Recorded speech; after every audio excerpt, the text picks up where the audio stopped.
साल का लड़का जो लेता है $400 बिलियन की नेटवर्क वाली कंपनी से पंगा, और इस मैटर के बाद उस कंपनी को भारत से जाना पड़ता है, यानी कि भारत में वो कंपनी बैन हो जाती है। और सिर्फ 2 सालों में उस बंदे की इतनी ज्यादा फैन फॉलोइंग हो जाती है कि पूरा बॉलीवुड उसके पीछे पड़ जाता है। यानी कि एक आदमी एक बार ठान ले तो कहाँ तक जा सकता है, आज हम आपको बताने वाले हैं।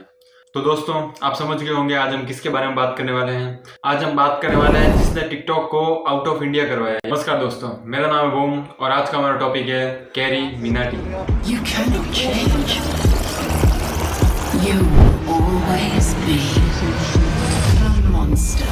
कैरी मिनाटी उफ अजय नागर कहता है ना, एक आदमी बड़ा होकर कैसा बनेगा, ये चीजें उसके बचपन में ही पता चल जाती हैं। यानी कि जैसे कि इलॉन मस्क की लाइफ में हुआ, जब वो छोटे थे सिर्फ और सिर्फ 10 साल के, तभी उन्होंने एक गेम बना के $500 में बेच दिया था। कुछ इसी तरह स्टोरी है अजय नागर की, यानी कि कैरी मिनाटी की। यानी कि उन्होंने सिर्फ और सिर्फ 12 साल की उम्र में अपना जो उन्हें फ्यूचर में करना है वो उन्होंने ठान लिया था। यानी कि उन्होंने यूट्यूब चूज कर लिया था इतनी कम उम्र में, जिस उम्र में आदमी को पता ही नहीं चलता कि मैं जिंदा हूँ या नहीं। उस उम्र में कैरी मिनाटी ने यूट्यूब को अपना करियर बना लिया था और 2010 में उसने ठान लिया था कि एक यूट्यूबर बनना है, और उसने अपना एक यूट्यूब चैनल बना लिया और उस पर वो वीडियो अपलोड करने लग गया।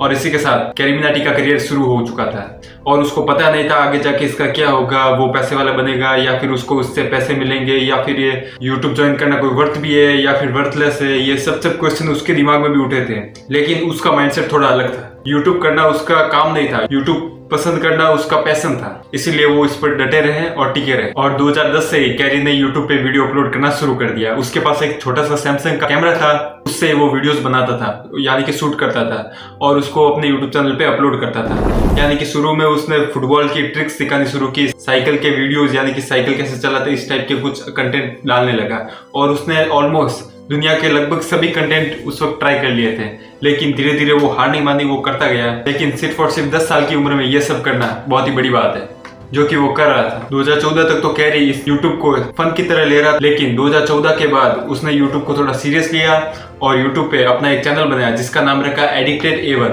यानी कि उस चैनल पे कैरी मिनाटी ने गेम प्ले वीडियोस अपलोड करना शुरू किया और उस गेम प्ले वीडियोस के साथ वो अपनी मिमिक्री या फिर कमेंट्री भी करते थे उस वीडियोस पे। और बस धीरे धीरे उसी कंटेंट पे उसने वीडियोस अपलोड करने शुरू कर दिए और धीरे धीरे उसने अपने चैनल पे 150 वीडियोस अपलोड कर दिए उसी टाइप की कॉमेडी करके। और धीरे धीरे उसने अपना चैनल का कंटेंट थोड़ा चेंज करने की कोशिश की, यानी कि उसने गेमिंग वीडियोस के ऊपर अभी कमेंट्री भी ऐड कर दी।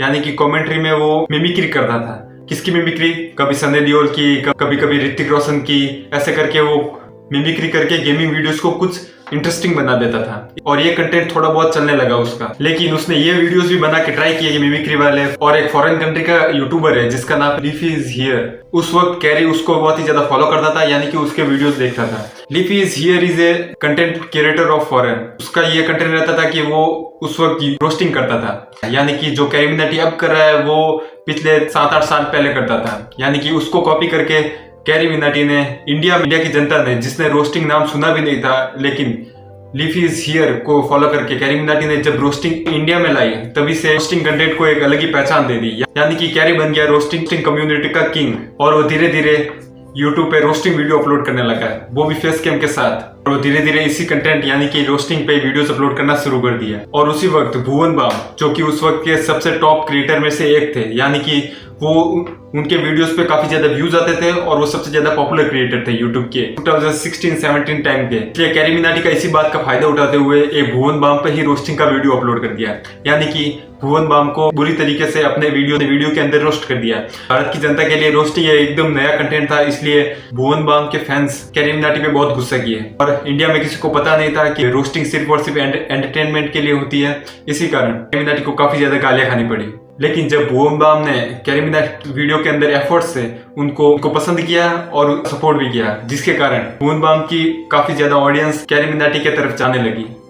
यानी कि भुवन बाम ने कैरी मिनाटी को भी सपोर्ट किया उस वक्त। भुवन बाम के रोस्टिंग के बाद कैरी मिनाटी का चैनल काफी ज्यादा ग्रो होने लगा, काफी तेजी से ग्रो होने लगा और उसके 1 लाख सब्सक्राइबर्स भी हो गए। अब उसने पढ़ाई को छोड़ के सिर्फ और सिर्फ यूट्यूब को अपना पर्सनल करियर बनाने के बारे में सोचा। अभी सिर्फ और सिर्फ यूट्यूब ही करना है और इसके लिए वो अपने पेरेंट्स के पास चला गया और पूछा कि मुझे पढ़ाई छोड़नी है और मुझे full life time career YouTube choose करना है। उस वक्त उसने अपने माँ बाप के सामने ये बात रखी कि मुझे यूट्यूब ही करना है, पढ़ाई छोड़नी है। उसके परिवार वालों ने थोड़े दिन टाल के उसको मंजूरी भी दे दी कि तू यूट्यूब कर सकता है। यानी कि इस बात में वो लकी रहा। ऐसे कोई देता नहीं है अपने बच्चों को परमिशन कि तू बस यूट्यूब कर, और भारत में तो चांस ही नहीं। और एक बात जान के तो आप भी शौक रह जाएंगे, जिस कैरी मिनाटी को आज पूरा वर्ल्ड जानता है, जो वर्ल्ड में फेमस है, वो सिर्फ और सिर्फ 12th पास है। यानी कि उसने अभी कॉलेज भी नहीं किया है। यानी कि देख सकते हो आपको उसके यूट्यूब के बारे में डेडिकेशन। और उसने चलते चलते ऐसे ही वीडियोस अपलोड करने शुरू कर दिए। यानी कि हर हफ्ते में एक वीडियो आ जाता था रोस्टिंग का, और धीरे धीरे उसने रोस्टिंग वीडियोस अपलोड करने शुरू कर दिए। यानी कि उस वक्त में वो जिस ऊपर भी रोस्ट बनाता था वो एक तरीके से सेलिब्रिटी बन जाता था। वो किसी को रोस्टिंग करके रोस्ट होने वाले को प्रमोशन देता था, कुछ इसी तरह। यानी कि उस वक्त वो कैरी मिनाटी का पीक टाइम रहा, जिस वक्त वो सबसे ज्यादा फॉलोअर्स गेन करने लगे, अपने सब्सक्राइबर्स गेन करने लगे। यानी कि बहुत ही ज्यादा फेमस होने लगे एक ही समय में। और धीरे धीरे उनके वीडियोस इतना बूम हुए, इतने ज्यादा चलने लगे कि पूरे भारत में जाने लगे। और अभी तो कहाँ, दुनिया बाकी थी। यानी कि उसी वक्त उसने ढिंचक पूजा, दीपक कलार जैसे बड़े बड़े सेलिब्रिटीज, जो कि एक क्रिंज सेलिब्रिटीज की लिस्ट में आते हैं, उनको रोस्ट करना शुरू कर दिया। और उसके ये वीडियोस काफी ज्यादा ट्रेंडिंग में रहे। और सबसे ज्यादा कंट्रोवर्सी वाला वीडियोस तो उसने तब डाला जब उसने टिकटॉक, यानी कि 400 बिलियन कंपनी, एक बड़ी कंपनी यानी कि टिकटॉक को ही रोस्ट कर दिया।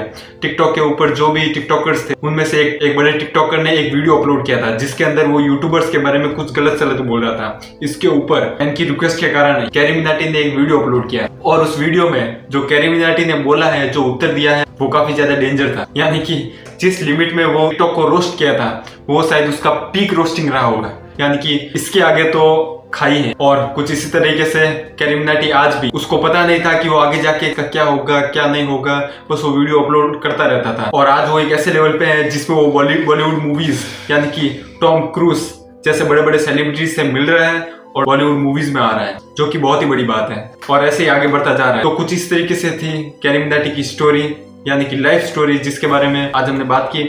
और किस तरीके से कैरी मिनाटी 10 साल की उम्र से यूट्यूब स्टार्ट करने वाला लड़का आज भारत का सबसे बड़ा कंटेंट क्रिएटर है। ये सिर्फ लक है नहीं, यानी कि सारी की सारी मेहनत और डेडिकेशन अपने लक्ष्य के प्रति, अपने गोल के प्रति, और वो ऐसे ही आगे बढ़ता गया और आज वो इस स्तर पे है। तो आज का वीडियो यहीं पे समाप्त करते हैं।